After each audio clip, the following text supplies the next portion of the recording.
Welcome to another edition of the Corner Booth Podcast here from the Snowdon Deli. I'm Aaron Rand from CJAD along with Bill Brownstein of the Montreal Gazette and our special guest today, former Montreal Canadiens great Chris Nilan. Chris, thank you so much for being here. Yeah, thanks for having me. And this is your first time here, right? It's Snowdon First Deli? time Snowdon Deli. Yeah, Okay. yeah. Well, you know the exciting news, everyone gets to take home a smoked meat sandwich. Well, you know, all the years I played here, I frequented another street more often than this one. Yes, that's what I'd heard. And speaking of a smoked meat sandwich, Here comes one now. Here we go. There you go. It's looking Thank good. you, Karen. Thank you. All right, so listen, there's so much to talk about with you. Primarily, though, for people who may have heard, you're doing a one-man show. Yep. It is called Knuckles, your nickname, the Chris Nilan Story. Yep. My first question is, I would not have imagined you as the kind of guy to be doing a one-man show. Did you think you'd ever be doing this? And who convinced you to do it? Well, it's funny. You know, we come into the hockey world and we become a Montreal Canadian and you get introduced, right, on the ice and everybody's standing up clapping, right? Who are they clapping for? They really don't know, right? They really don't know. Clapping for the jersey. And, you know, I got involved when I came back here. I had met a few people, Barry Lorenzetti being one. He had the Lorenzetti Foundation for Mental Health. And, you know, we talked and he asked me if I'd be interested in coming aboard as an ambassador. And I agreed. And then, you know, we started talking. And then, you know, we talked about Mike Tyson doing the one-man show. And I saw that. I thought it was cool. We were a little more comedic than I want to be. I think there's a message.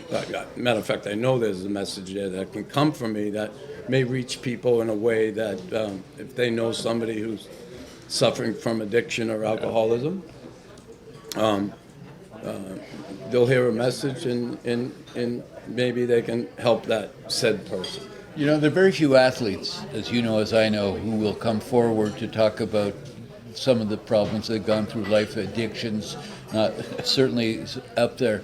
And it takes a lot to come clean on that kind of level. What prompted you to suggest, well, let me bring it all up in this kind of format? Well, you know, I think it's important if you're going to try and educate people and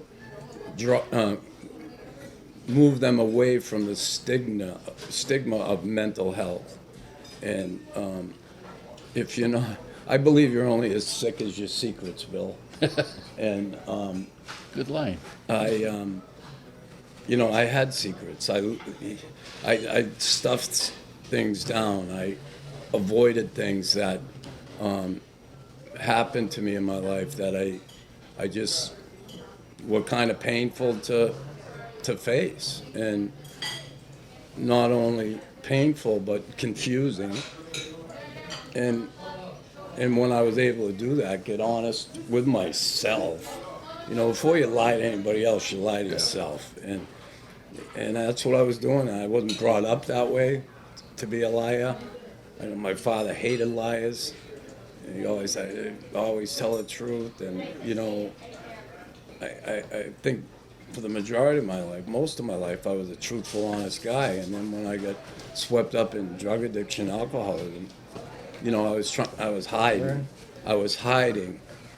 You have a special guest behind you. I know. Here, so. I know. Hit me, eh? You know, yeah. Yeah, Rafi. hitting me with that. Yeah. All right. Rafi sold you your first suit. Is that the idea? Or? He did. Did he? He Okay. did. Yeah. But he's also a and buddy many of more. his. Way before you came into this, you championed the physically disabled. I remembered, like, for people, like, for other causes you've gotten behind. Well, I always try to give back. My dad always told me, you know, he saw me one night signing autographs, and he said, that's cool and everything, but he said, you better keep your feet planted on the ground. Don't ever think you're big cheese because you play in the NHL and treat people the way you want to be treated. My dad was always like that. But, you know, the hospital was a special place to me when I played. I used to go over there. I had met a young woman in there who was, she had a rare form of muscular dystrophy, and she's in that hospital her whole life, basically. She didn't have family.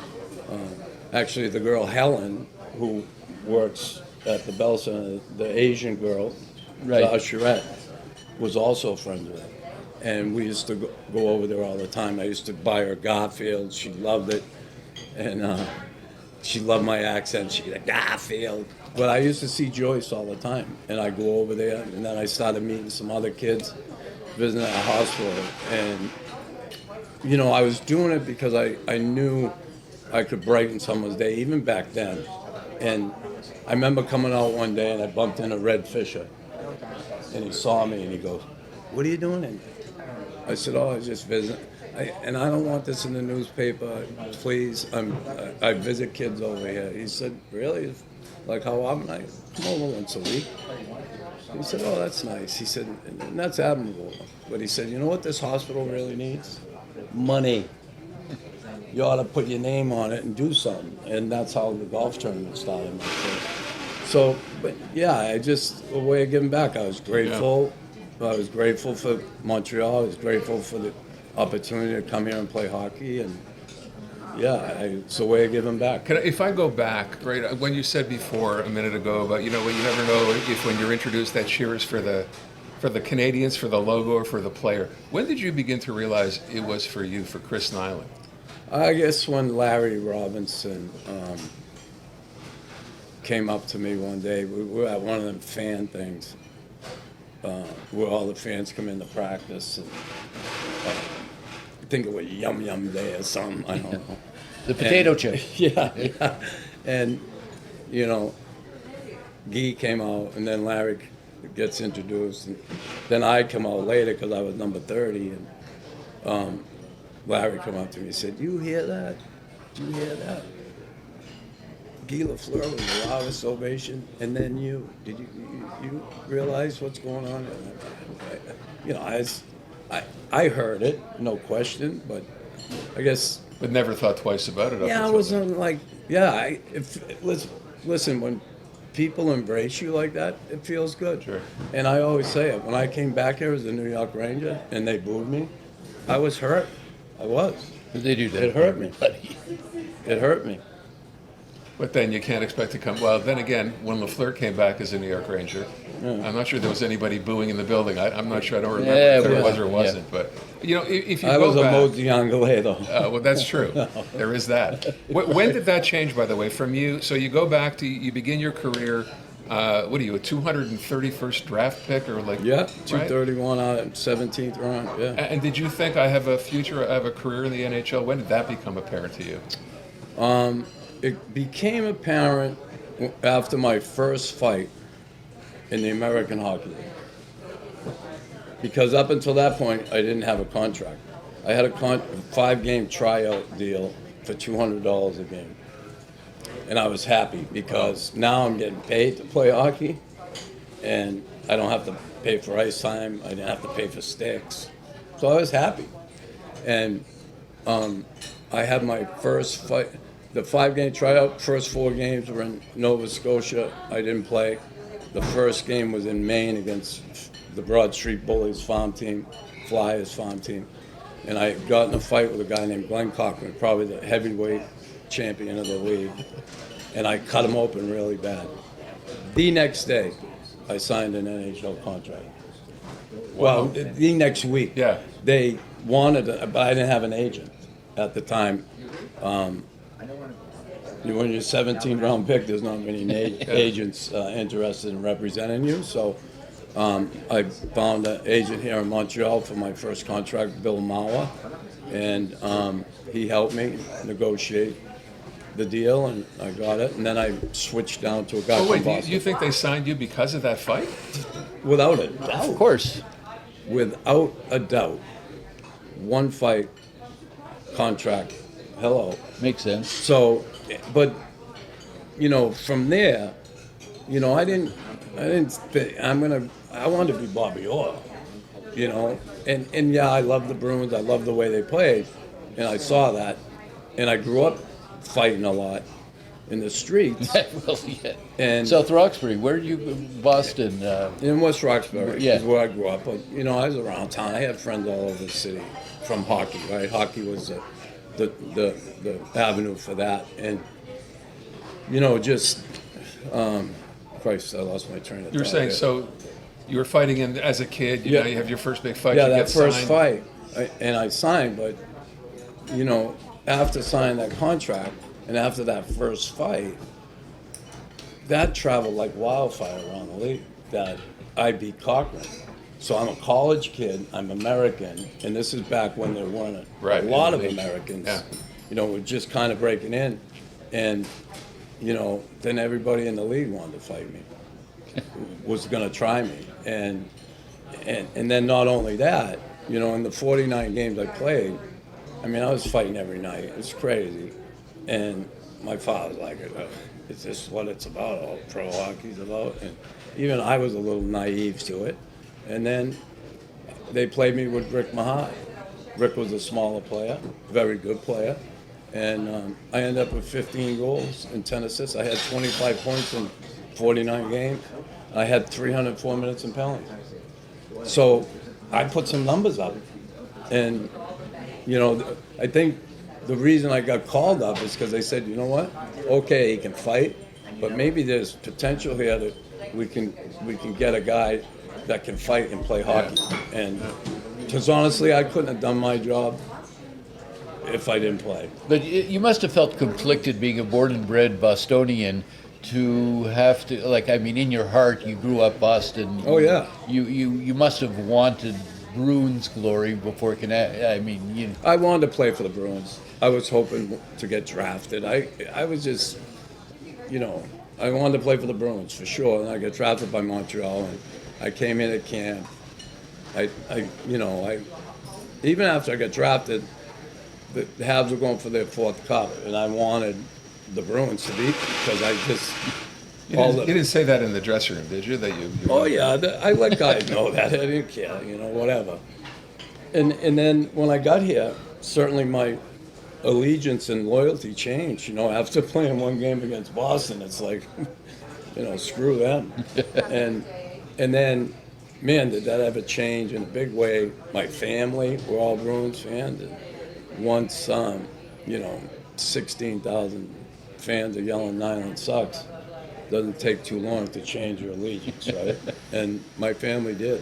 But then So- you went back to Boston, like after the Yeah, Canadian. yeah, that was like getting a, be honest with you. The first year was okay until I broke my ankle, and then second year was like getting a root canal, to be honest with you. I think we might have to clip that, but regardless, when you talk about fighting and starting as early as you did and recognizing that's part of why they wanted you, it's led to an incredible amount of physical injuries for you. That's part of what this story is about as well. Right. Yeah. Right? And what you've gone through physically. Yeah, and again, I don't sit here as a victim. I'm not a victim. I was a willing participant. I've had over 36 surgeries on my body. I got none of my own teeth. My body took a beating. And through that, I ended up in a situation that I wouldn't wish on anybody. The Corner Booth podcast is brought to you in part by the Snowdon Delicatessen, where we are. 75 years in business, the home of Montreal's greatest smoked meat, plus Carnotzel, potato latkes, and the famous Snowdon Deli party sandwiches. That's the Snowdon Delicatessen. So you talk about drug addiction, you talk about mental health. All that comes together in this play. And I should point out, by the way, and I heard you say this, you're not acting in this, you're really just telling your story. Yeah, there's one thing I've never been in and I will never be as an actor. I'm telling my story, I'm telling it from the heart, and I'm going to be upfront, raw, and personal. I've said it before, people are probably going to be mad at me. People are probably going to cry at Why are they times. going to be mad? Yeah, why would they be mad at you? Well, you have to find out. Well, give us a hint. People are going to be mad at me. For People, what you did? some of the things I did. People are probably going to cry at points, and people are going to laugh at points. And I think overall they're going to be able to get a bit of an education. Yeah, As to what it was like. yeah. When you talk about the beatings you took, physically speaking, I'm assuming that led to issues with drug dependency on another level, or am I wrong? Yeah, that's a piece of it. You know, like, we've heard about all the former tough guys who either died or committed suicide, stuff like that. And I always say this. Everybody tries to draw that line from the tough guy in hockey and his death, right? Oh, it must have been because he fought in hockey. That's a small portion of it. Nobody knows what that guy went through those early years, those formative years, how he was brought up. Did he suffer through childhood trauma at all?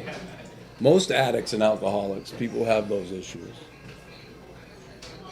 have some type of trauma in their lives. Look at soldiers who come home from war, how messed up they are. PTSD. Yeah, but trauma, I mean, seeing a guy get his head blown off next to you who an hour before you were talking to, and you don't get an opportunity to deal with that in a healthy way or grieve properly, it's surely going to come back up later in life, and it does with the majority of them.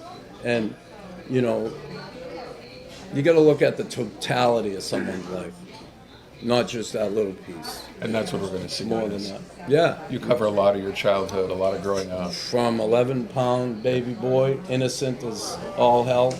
I wasn't born as Knuckles. You were 11 pounds? 11 pounds, that's a big baby. Big baby? Yeah. But let me ask. Often people call me a big Just to baby. go back to the injury thing for a second, you know, when you go through all the injuries, you mentioned 36 surgeries over the course of the years. You ever get to a point, I mean, even early on, where you say, you know what, it's enough. I don't want to get hurt every day. I don't want to go for this every week or have another surgery. And just say, you know what, no, this is not the way I imagined it would be.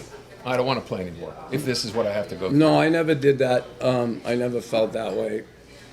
You know, I didn't get hurt until like my 7th year, midway through. I hurt my ligament in my knee. I played my entire career with no cartilage in my right knee. It was all taken out when I was a sophomore in high school. It was really damaged bad. What they do today is they shave it, they save some. Back then, they took it out. Yeah. So I had to get my knee cleaned out almost every off season with a scope. Thank God they had the scope at the time. You look at Bobby Orr, they had to cut his knee wide open every time, and that trauma to his physical trauma to his knee could never come back from it. So those scopes really helped me. You know, I've since had my knee replaced, but I had a carticell implantation done on it, try and implant cartilage so it would take, which was an elective surgery, but I was trying to get some pain relief without having to take painkillers. And that But didn't never work. enough that you said, no, I'm walking away. I can't do this. Never. Yeah, I mean, it certainly wears on you. When I was in New York and I broke my arm twice, hurt my knee, I had a hockey hernia, like it was one thing after another. You know, rotator cuff surgery in the off season. It was, you know, I knew my body was starting to break a bit, but I still felt when I got healthy, I can still do it. Are you living in pain now at all from any of these injuries? Yeah, I have pain. You know, I got my knee replaced, which was a big one. But, you know, yeah, I have aches and pains every day. My shoulders. I just had 2 surgeries in January on the same day. I had my rotator cuff and my bicep tendon reattached, and I had my ankle done for the 6th time. I had to have I had it fused, but I had to have it taken out. One of them had a big screw in it, and my ligament tendon wrapped around it, and I had a lot of pain and swelling, and they took it out. Now I'm Still paying the price all these years later. it Physically, catches up. yeah. You know, So if I go back to the play for a sec, so Vittorio Rossi, who you've talked to in the past, is how is that working? What's that relationship in this? Vito, it's a fun relationship. He's really good. You know, he's been so helpful as far as structuring it and helping me and giving me little pointers, and you know, because I have these segments, the structure of it that I'm doing. It goes from my childhood, you know, up to through my college years, my crazy violent teenage years, crazy stuff from arrests and crazy shit that I did as a kid. You know, my relationship with my father, which was tumultuous and crazy at times. And then into my career and just touching on some of the greatest moments for me in that. And then in retirement, getting lost, having that big hole in my chest, not knowing what I wanted to do next, couldn't find my way, surgery after surgery, and then getting into the pills and drinking. I was a daily drinker when I played in the NHL. We drank. I drank every day. I shouldn't speak for anybody else. I drank every day. I didn't get drunk every day, but I drank every day. While you were playing, while you were still active? Oh, yeah. At least you weren't smoking. When I think about, no, I was smoking too. Smoking too. Between periods with Guy, I did. Like Guy Lafleur. I'm not going to sit here and, we used to smoke between periods. You probably smoked too if you had to fight the guys I did. Oh, yeah. More than cigarettes. Imagine people watching today thinking, we smoke between periods, we drink every day. Lafleur was famous but that's for what that. it was. That's what you did. Yeah, like it kind of set it up perfect for me.